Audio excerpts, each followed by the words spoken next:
يا أيتها النفس المطمئنة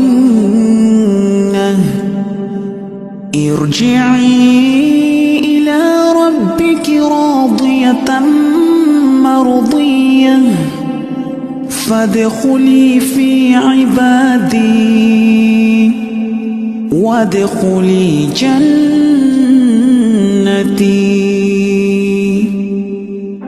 يا أيتها النفس المطمئنة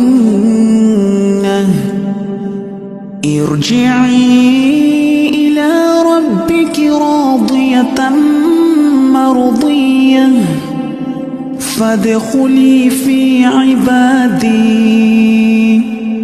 وادخلي